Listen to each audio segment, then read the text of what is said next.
ಗತಿ ಯಾರಿಗೂ ಬೇಡ ಸರ್.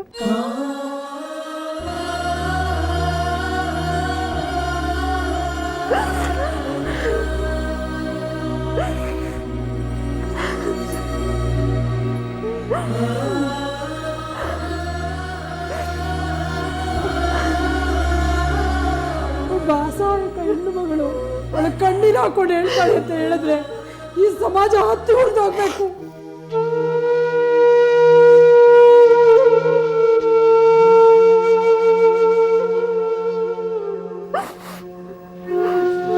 ಎಷ್ಟು ದಿನ ಹಳೋಣ ಸರ್? ನಮ್ಮ ಮೊಟ್ಟೆ ಬರೆದು ನಾವು ಒಂದು ಏಟಕ್ಕೆ ಹೋಗಿದ್ದಕ್ಕೆ ಪೊಲೀಸರೆಲ್ಲ ಸೇರ್ಕೊಂಡು ನಮ್ಮ ಅಣ್ಣ ನೋಡುತ್ತಾರೆ ಸರ್. ಅವರು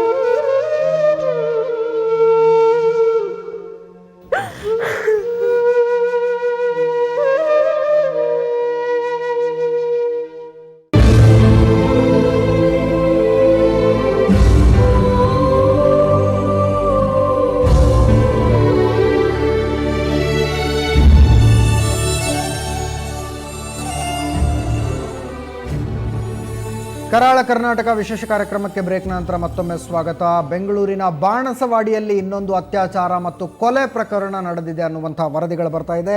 ನಮ್ಮ ವರದಿಗಾರರು ಆ ಸುದ್ದಿಯನ್ನು ಟ್ರ್ಯಾಕ್ ಮಾಡ್ತಾ ಇದ್ದಾರೆ. ಕೆಲವೇ ಕ್ಷಣಗಳಲ್ಲಿ ಅದಕ್ಕೆ ಸಂಬಂಧಪಟ್ಟಂಥ ವಿವರಗಳನ್ನು ನಾವು ತೆಗೆದುಕೊಂಡು ಬರ್ತೀವಿ.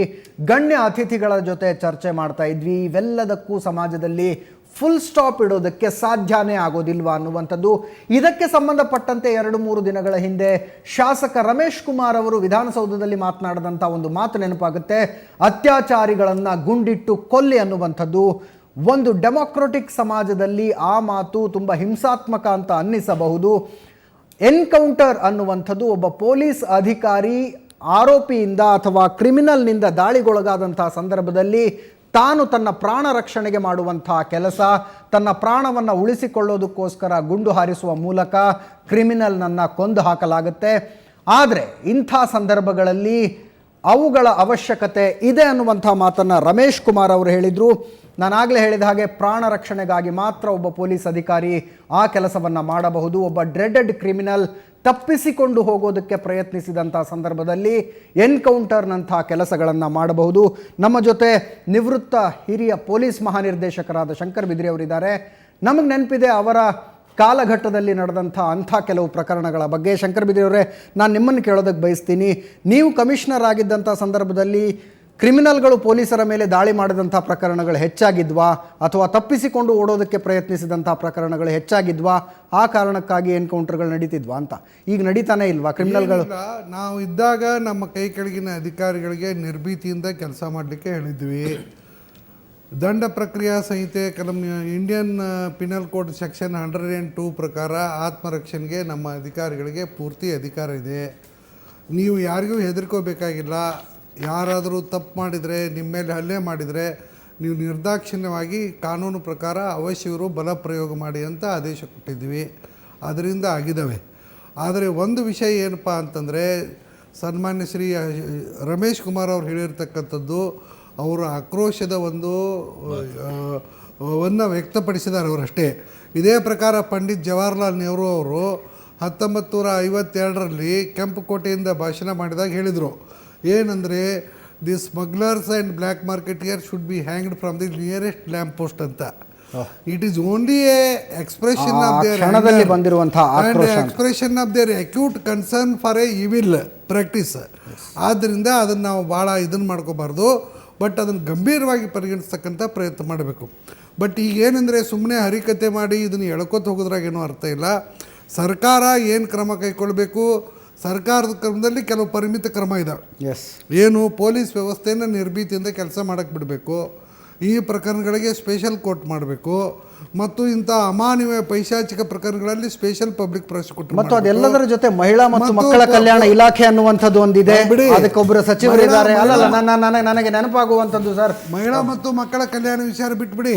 ಈಗಿರ್ತಕ್ಕಂಥದ್ದು ಊರಿಗೆ ಊರು ಹೊತ್ತಿರಿತಿದ್ದಾಗ ನೀರೋದೊರೆ ಪಿಟೀಲ್ ಬಾರಿಸ್ತಿದ್ದ ಅನ್ನುವ ಹಾಗೆ ಒಂದೇ ಒಂದು ಪ್ರಕರಣದಲ್ಲೂ ಕೂಡ ಮಹಿಳಾ ಮತ್ತು ಮಕ್ಕಳ ಕಲ್ಯಾಣ ಇಲಾಖೆ ಸಚಿವರು ಒಂದು ಹೇಳಿಕೆಯನ್ನು ಕೂಡ ಕೊಡೋದಿಲ್ಲ ಅನ್ನುವಂಥದ್ದು. ಅವರು ಮಧ್ಯಾಹ್ನದ ಊಟ ಕೊಡ್ತಕ್ಕಂಥದ್ದು, ಚೈಲ್ಡ್ ವೆಲ್ಫೇರ್ ಮಾಡ್ತಕ್ಕಂಥ ಕೆಲಸ ಮಾಡ್ಬೋದು. ರಕ್ಷಣೆ ಮಾಡೋ ಕೆಲಸ ಇದು ಗೃಹ ಇಲಾಖೆ ಕೆಲಸ.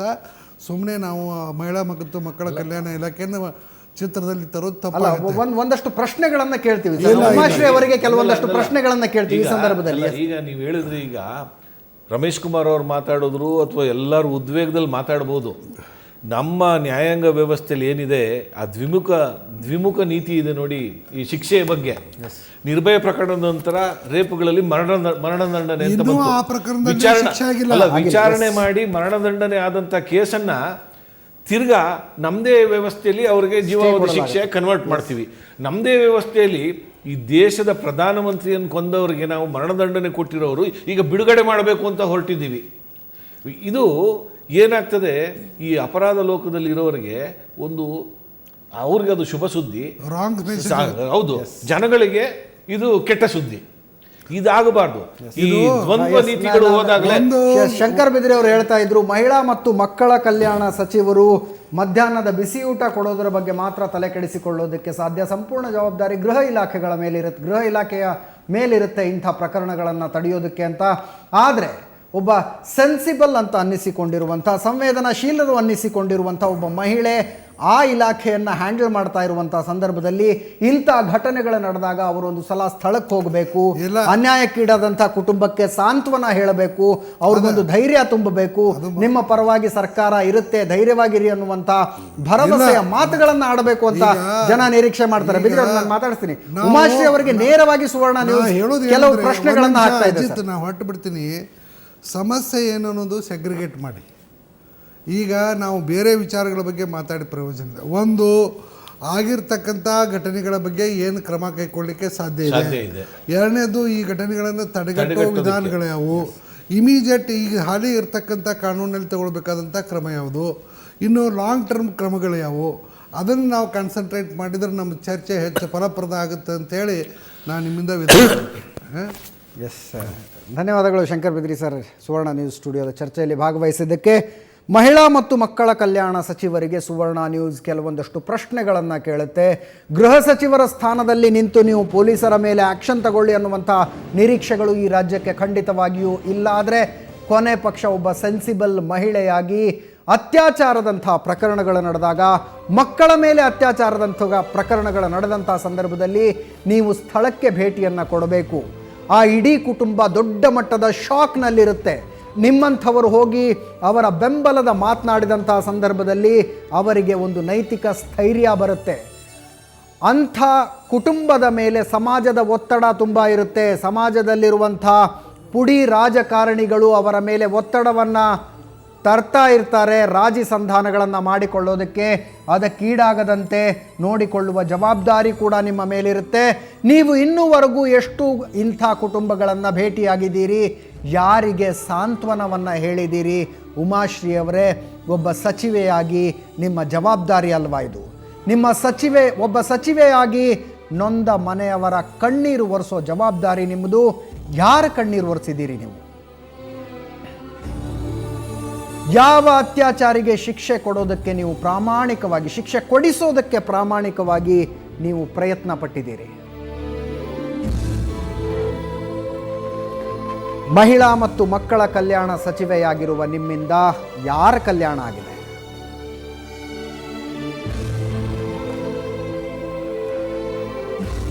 ಕೊನೆ ಪಕ್ಷ ಇಂಥ ಘಟನೆಗಳನ್ನು ಪ್ರತಿಭಟಿಸೋದಕ್ಕೂ ಧ್ವನಿ ಇಲ್ವಾ?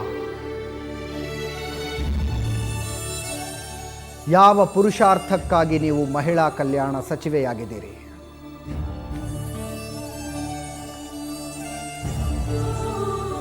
ನಿಮ್ಮ ಮೇಲೆ ಯಾರು ತಾನೇ ಭರವಸೆ ಇಟ್ಕೊಂಡು ನಿಮ್ಮ ಹತ್ರ ಸಹಾಯ ಕೇಳಿಕೊಂಡು ಬರೋದಕ್ಕೆ ಸಾಧ್ಯ?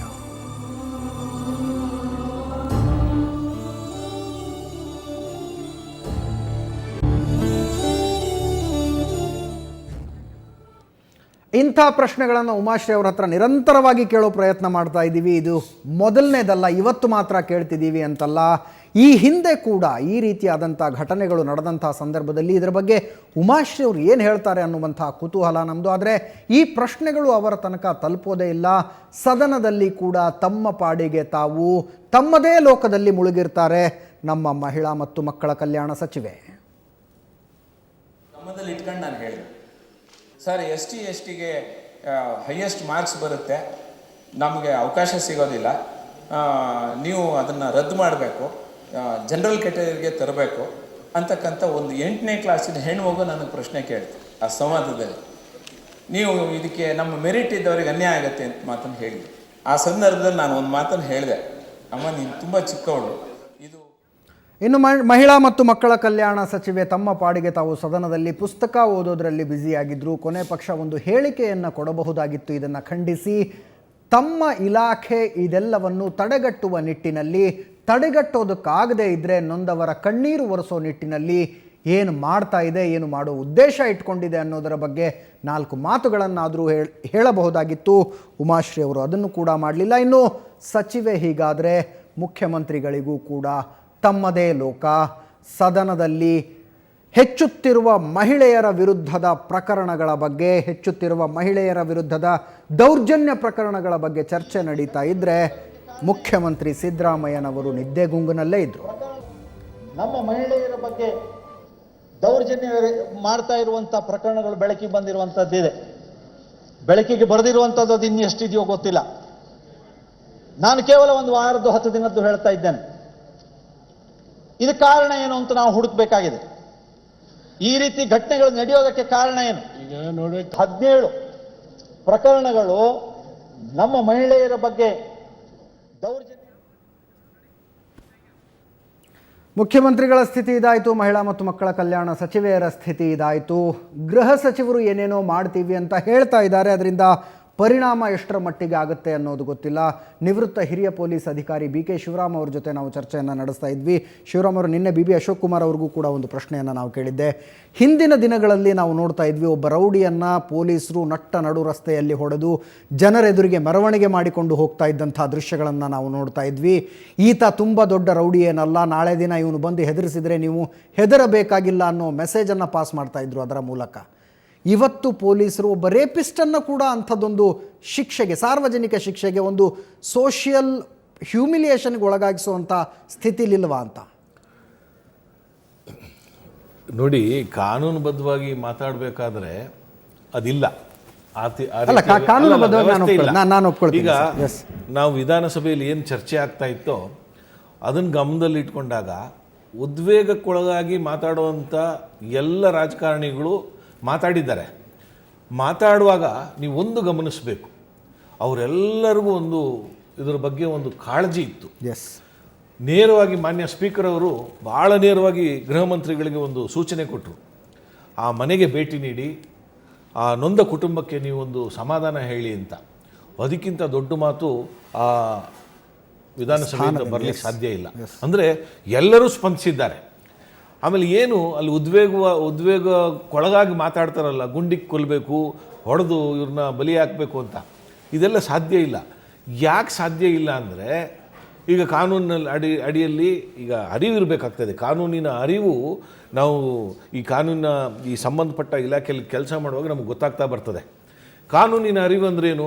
ಈಗ ಕೆಲವರು ಇದ್ದಕ್ಕಿದ್ದಾಗೆ ಹೇಳೋಕ್ಕೆ ಶುರು ಮಾಡ್ತಾರೆ, ಈ ರೇಪು ಆರೋಪಿಗಳಿಗೆ ಅಥವಾ ರೇಪ್ ಯಾರು ಮಾಡಿರ್ತಾರೋ ಅವ್ರಿಗೆ ಗೂಂಡಾ ಕಾಯ್ದೆ ಅಡಿಯಲ್ಲಿ ಹಾಕ್ಬಿಡಿ ಅಂತ. ಗೃಹ ಸಚಿವರು ಕೂಡ ಆ ಮಾತನ್ನ ಹೇಳಿದರು. ಹಾಕ್ಲಿಕ್ಕೆ ಬರೋದಿಲ್ಲ. ಗೂಂಡಾ ಕಾಯ್ದೆಯಲ್ಲಿ ಅವಕಾಶಗಳು ಯಾರಿಗೆ ಹಾಕಬೇಕು ಅನ್ನೋದಿದೆ. ಅವರು ಅಪರಾಧ ಹಿನ್ನೆಲೆಯಲ್ಲಿ ಬಂದಿರತಕ್ಕಂಥವರು ಆ ಗೂಂಡಾ ಕಾಯ್ದೆ ವ್ಯಾಪ್ತಿಲಿ ಕೆಲವು ಅಲ್ಲಿ ವ್ಯಾಖ್ಯಾನ ಮಾಡಿದ್ದಾರೆ. ಗೂಂಡಾ ಕಾಯ್ದೆಯಲ್ಲಿ ಏನೇನು ಮಾಡಬೇಕು ಅಂತ ವ್ಯಾಖ್ಯಾನ ಆಗಿದೆ. ಅದ್ರ ಪ್ರಕಾರ ಅದರ ಅಡಿಯಲ್ಲಿ ಬರೋರಿಗೆ ಮಾತ್ರ ಗೂಂಡಾ ಕಾಯ್ದೆ ಹಾಕ್ಬೋದು. ನಾವು ಹಾಕಿದ್ದೀವಿ, ಇದಕ್ಕೆ ಹಾಕಿ, ಒಂದೇ ಕೇಸ್ ಇರೋನ್ಗೆ ಹಾಕಿ ಅಂತ ಹೇಳಲಿಕ್ಕೆ ಬರೋದಿಲ್ಲ. ಇದೆಲ್ಲ ಸುಮ್ಮನೆ ನಾವು ಕಾನೂನಿನ ಅರಿವಿಲ್ದಂಗೆ ಮಾತಾಡೋ ಅಂಥದ್ದು. ಅದು ಹೊರಗಡೆನೂ ನಡೀತಾ ಇದೆ. ದುರಂತ ಏನು ಅಂದರೆ ವಿಧಾನಸಭೆ ಒಳಗಡೆನೂ ನಡೀತಾ ಇದೆ. ಇದು ಅವರು ಯಾವ ಕಾರಣಕ್ಕೆ ಮಾತಾಡ್ತಾರೆ ಅದು ಅವ್ರಿಗೆ ಗೊತ್ತಿರಬೇಕು, ನಮಗೆ ಗೊತ್ತಾಗೋದಿಲ್ಲ. ಇನ್ನೊಂದು ಏನಂದರೆ, ಈ ಯಾರು ಜವಾಬ್ದಾರಿಗಳನ್ನು ಈ ರೀತಿಯ ಪ್ರಕರಣಗಳಲ್ಲಿ ನೀವು ಆ ಸಂದರ್ಭಕ್ಕೆ ಅನುಗುಣವಾಗಿ ಆ ಆರೋಪಿಗಳನ್ನು ಅಥವಾ ಈ ಅಪರಾಧ ಲೋಕದ ವ್ಯವಸ್ಥಿತ ಸಂಚುಗಳನ್ನು ಅಥವಾ ಇದನ್ನು ಬಗ್ಗು ಬಡಿಯೋಕ್ಕೆ ಸಂದರ್ಭಾನುಸಾರ ನೀವು ಮಾಡ್ಬೋದು. ಈಗ ಆತ್ಮರಕ್ಷಣೆಗೆ ಪ್ರತಿಯೊಬ್ಬರಿಗೂ ಕಾನೂನಿನ ಪ್ರಕಾರ ಅಲ್ಲಿ ಸ್ಪಷ್ಟವಾಗಿ ಆತ್ಮರಕ್ಷಣೆಗೆ ಮಾಡ್ಕೋಬೋದು. ಕೊಂದರೂ ಕೂಡ ತಪ್ಪಿಲ್ಲ. ಆದರೆ ಕೆಲವರು ಅದನ್ನೂ ಮಾಡೋಕ್ಕಾಗದೆ ಪೊಲೀಸ್ ಅಧಿಕಾರಿಗಳು ಒಬ್ಬ ಸಮಾಜಘಾತಕ ಶಕ್ತಿಯನ್ನು. ಆದರೆ ಬಿ ಕೆ ಶಿವರಾಮ್ ಅವರ ಇಂಥ ಅಪರಾಧ ಪ್ರಕರಣಗಳು ಹೆಚ್ಚೋದನ್ನು ನೋಡಿದಾಗ ಈಗಷ್ಟೇ ನಮ್ಮ ಸ್ವಾಮಿಗಳು ಕೂಡ ಹೇಳಿದ್ರು, ದುಬೈನಲ್ಲಿ ಮಧ್ಯರಾತ್ರಿ ಹೆಣ್ಣುಮಕ್ಕಳು ಆರಾಮಾಗಿ ನಡೆದುಕೊಂಡು ಹೋಗ್ತಿರ್ತಾರೆ, ಅವ್ರನ್ನ ಯಾರು ತಡೆಯೋದಿಲ್ಲ ಅನ್ನುವಂಥ ಮಾತನ್ನ. ಬೇರೆ ಬೇರೆ ದೇಶಗಳಲ್ಲಿ ಯಾಕೆ ಇಷ್ಟರ ಮಟ್ಟಿಗೆ ಸೆಕ್ಷುವಲ್ ಹರಾಸ್ಮೆಂಟ್ ಪ್ರಕರಣಗಳು, ರೇಪ್ಗಳಾಗೋದು? ಅಲ್ಲ, ಎಸ್, ನಾವು ಒಂದ್ಸಲ ಚರ್ಚೆಗೆ ಬರ್ತೀನಿ. ಒಂದ್ಸಲ ಬೇರೆ ಬೇರೆ ದೇಶಗಳಲ್ಲಿ ಯಾವ ಕಾನೂನಿದೆ, ಯಾವ ಶಿಕ್ಷೆಗಳಿದೆ ಅನ್ನೋದನ್ನ ನಮ್ಮ ವೀಕ್ಷಕರಿಗೆ ತಿಳಿಸೋ ಪ್ರಯತ್ನವನ್ನ ಮಾಡ್ತೀವಿ. ವಿವಿಧ ದೇಶಗಳಲ್ಲಿ ಅತ್ಯಾಚಾರಿಗಳಿಗೆ ನೀಡುವ ಶಿಕ್ಷೆ ಏನು ಅಂತ. ಅಮೆರಿಕದಲ್ಲಿ ಅತ್ಯಾಚಾರ ಪ್ರಕರಣಕ್ಕೆ ಸಂಬಂಧಿಸಿದಂತೆ ರಾಷ್ಟ್ರೀಯ ಕಾನೂನೇ ಇಲ್ಲ ಅನ್ನುವಂಥ ಮಾತು. ಇನ್ನು ಅಮೆರಿಕ ಸಂಯುಕ್ತ ಸಂಸ್ಥಾನದಲ್ಲಿ ಎಲ್ಲ ರಾಜ್ಯಗಳು ಪ್ರತ್ಯೇಕವಾದ ಕಾನೂನನ್ನು ಹೊಂದಿದೆ. ಅಮೆರಿಕ ದೇಶಕ್ಕೆ ಒಂದು ಏಕೀಕೃತ ಕಾನೂನು ಅನ್ನುವಂಥದ್ದಿಲ್ಲ. ಅಮೆರಿಕದ ಕೆಲವು ರಾಜ್ಯಗಳಲ್ಲಿ ಅತ್ಯಾಚಾರಿಗಳಿಗೆ ಗರಿಷ್ಠ ಜೀವಾವಧಿ ಶಿಕ್ಷೆಯನ್ನು ಮಾತ್ರ ವಿಧಿಸಲಾಗುತ್ತೆ.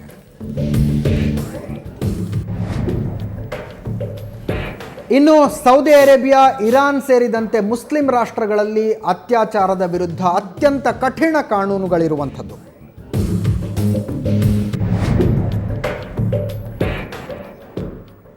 ಸೌದಿ ಅರೇಬಿಯಾ, ಇರಾನ್ಗಳಂಥ ರಾಷ್ಟ್ರಗಳಲ್ಲಿ ಅತ್ಯಾಚಾರಿಗಳಿಗೆ ಮರಣದಂಡನೆ ಶಿಕ್ಷೆಯನ್ನು ವಿಧಿಸಲಾಗುತ್ತೆ.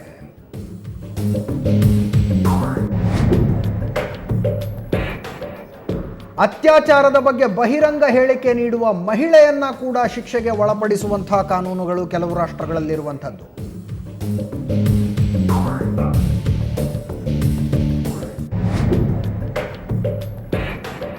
ಪಾಕಿಸ್ತಾನದಲ್ಲಿ ಅತ್ಯಾಚಾರಿಗಳಿಗೆ ಗರಿಷ್ಠ 25 ವರ್ಷದ ತನಕ ಕಠಿಣ ಶಿಕ್ಷೆಯನ್ನ ನೀಡುವ ಕಾನೂನುಗಳಿವೆ.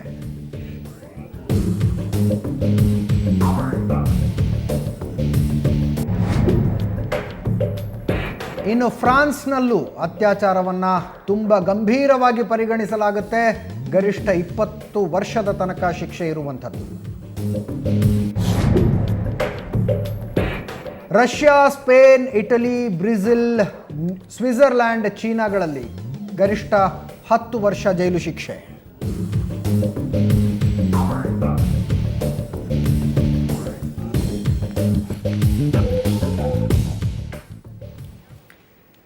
ಬೇರೆ ಬೇರೆ ದೇಶಗಳಲ್ಲಿ ಇರುವಂಥ ಶಿಕ್ಷೆಯ ಪ್ರಮಾಣ ಇದಾಯಿತು. ಆದರೆ ಬೇರೆ ಬೇರೆ ದೇಶಗಳಲ್ಲಿ ಕಾನೂನು ಕೆಲಸ ಮಾಡುವಂಥ ರೀತಿಗಳ ಬಗ್ಗೆ ನಮಗೆ ಗೊತ್ತಿಲ್ಲ.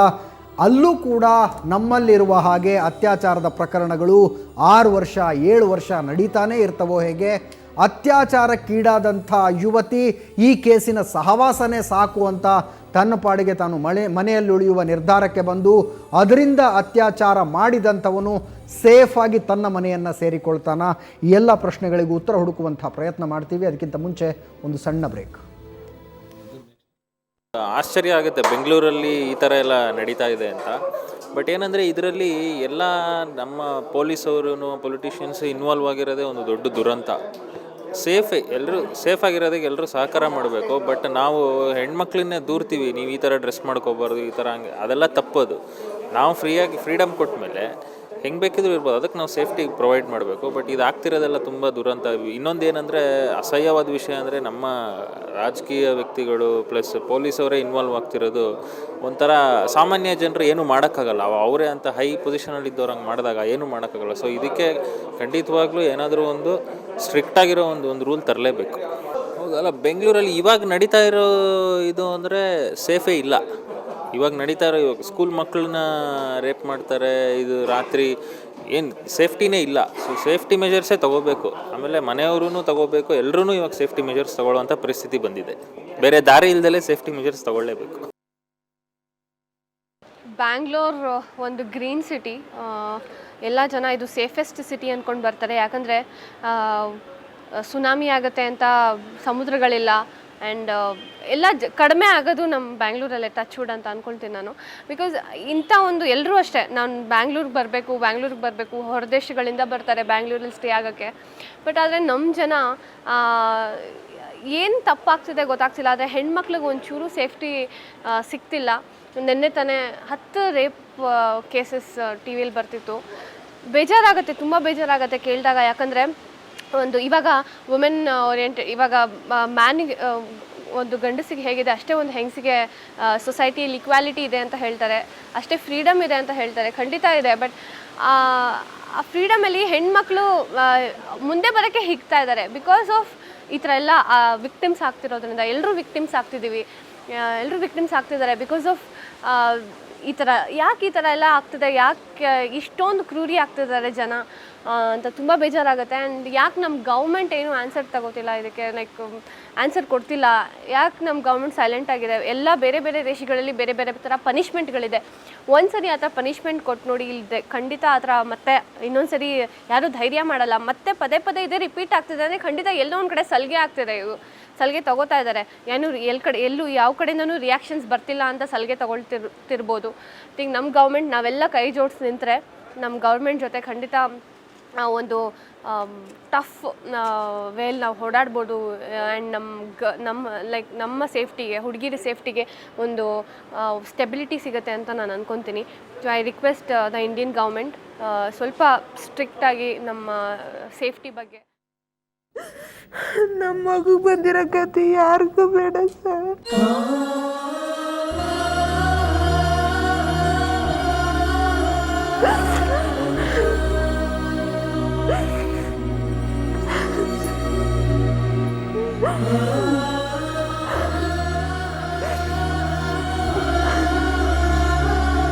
ಒಬ್ಬ ಅಸಹಾಯಕ ಹೆಣ್ಣು ಮಗಳು ಅವಳ ಕಣ್ಣೀರು ಹಾಕೊಂಡು ಹೇಳ್ತಾಳೆ ಅಂತ ಹೇಳಿದ್ರೆ ಈ ಸಮಾಜ ಹತ್ತಿ ಹೊಡೆದೋಗ್ಬೇಕು.